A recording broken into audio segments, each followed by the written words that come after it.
Let's explore a complex issue. What happens when someone feels uncomfortable and then shifts that responsibility for that feeling onto another person? How does emotional manipulation work? And when does discomfort turn into a false allegation? Let's really break this down. First and foremost, discomfort is natural. It's a natural human emotion. We all feel it. You will feel uncomfortable at times. You could be just going shopping and you don't even know why you feel uncomfortable, but all of a sudden you feel some uncomfort. Our brain is like this complex, incredible computer. It literally keeps record of all the things that could cause us to feel uncomfortable. So say if you had some sort of traumatic experience around a red car and you suddenly see a red car going past, you might feel uncomfortable, but you don't know why you're feeling uncomfortable. So it's understandable that we're all going to feel uncomfortable sometimes. But there are some people, in some cases, what people do is rather than process that emotion internally and think, I'm feeling really uncomfortable, I don't know why, they automatically project it outward as if someone must be doing something to me. That's why I'm feeling uncomfortable. Let me push it out. And this can lead to misunderstandings, misinterpretations, and in extreme cases where people aren't self-aware, they might even have serious accusations without evidence towards other people. So let's really break this down. Someone, say, feels uncomfortable. Maybe it's triggering something from a past experience. Maybe it's a personal trigger. Maybe it's a misunderstanding of a situation. And instead of reflecting on why they feel this way, what they do is they look outward for an explanation. So this is where you can see Darvo in action. They deny that they themselves has done anything and they start attacking the other person and reverse the victim and offender. But we can also call this emotional transfer. So let me explain it. Say if this stick person is the person that has got unresolved discomfort and this discomfort doesn't get resolved and they don't know how to resolve it because they don't have the means, the tools to be able to resolve it, like empathy. So their brain doesn't create empathy. So what they do, instead of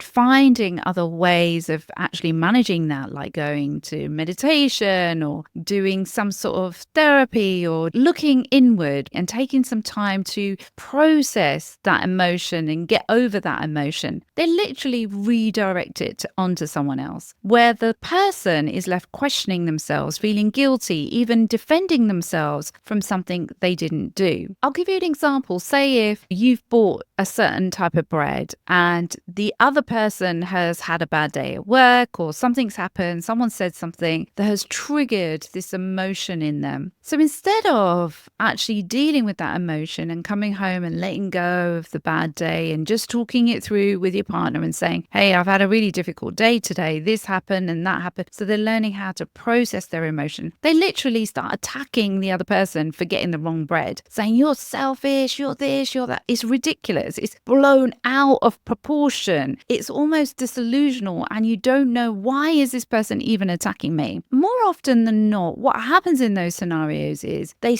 give you all the upset, the more, and it's rage, and they become stable as if it's like a storm, and then the next day there's calm. They're okay, they've got over it, and you're still having to deal with and process all these emotions. This is where we need to separate what is real from misunderstanding or false allegations. So let's look at what is H. Okay, what is this? Meant to intimidate. It's actually a way to create power and control in some instances, and you're degrading the other person, knowing that your behavior is going to intentionally harm another. It involves a pattern of behavior, not just one moment of discomfort, but a pattern. And it creates a hostile or unsafe environment for people where your brain literally goes into fight, flight, freeze, fawn. And it actually interferes with the person's well-being, their creative ability, their ability to function, their ability to be themselves. They feel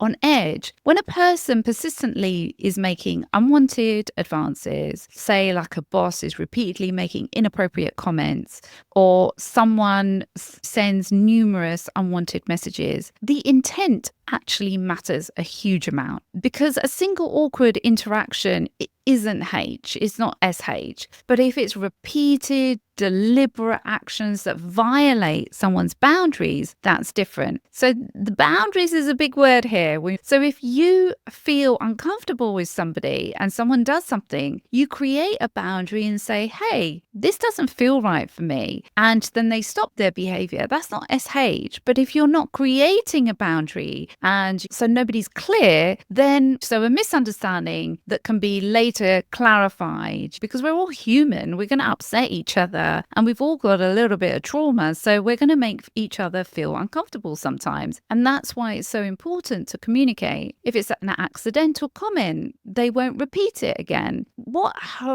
H isn't or SH isn't is a professional disagreement or a critique or not getting information to somebody. Purposefully making someone feel uncomfortable, that can be seen as SH. But what happens when someone uses, say, discomfort? I just don't feel comfortable in this as a weapon. Well, instead of processing their own emotions and looking inward, like, why did I feel uncomfortable in that situation? And normally that happens first before actually framing the other person as being responsible. So if you yourself have been in that kind of environment, it's very normal to go inward first and check in with yourself and almost look at, what have I done something, before going ahead and accusing somebody and checking the evidence, in fact, checking it beforehand. But in some cases, individuals may reinterpret past interactions through a negative lens, especially if there's external factors involved, like social pressures or personal pressure, or the need of validation is at play. So they might look back and think, oh, well, that happened differently from what it really happened, because now they've accumulated more emotions. So let's really be clear. Real SH is serious and it should always be addressed. But false claims are so harmful. It damages reputations, it damages lives. Feeling uncomfortable is not evidence of someone's wrongdoing. One of the next questions we have to ask, and one of the things that maybe you have questioned within your own mind, would a real SH victim stay engaged in a project? Let's really consider this important question. If someone truly experienced a traumatic event, and I deal with people that have dealt with trauma, and they've been in environments and situations for years where they have had SH or trauma or that kind of thing, they will not voluntarily continue working on a project related to that event, because it actually triggers and they can't function properly. And even more importantly, if you hadn't signed a contract in the first place, you would run from that project as quickly as possible, because you're not bound by any obligation, especially if it's quite a traumatic or toxic environment. But then to use that as leverage to gain more power and control over a project, well, that kind of changes everything. Studies show that victims of H often distance themselves from the person and the environment where it's occurred. The emotional toll and PTSD, survivors of SH experience anxiety, depression, distress, because your nervous system is being triggered. It's inevitable for that to happen because your nervous system knows when you're feeling that kind of fear. Making continued engagements is highly unlikely. Also, taking creative control of a project linked to the alleged H or contradicts typical victim responses. I know there's no perfect victim out there, but it is a lot of science behind this. And usually people step away. They will do something and they will seek professional support as well, because it actually really impacts their ability to work, to continue to work, because it hits their confidence in a big way.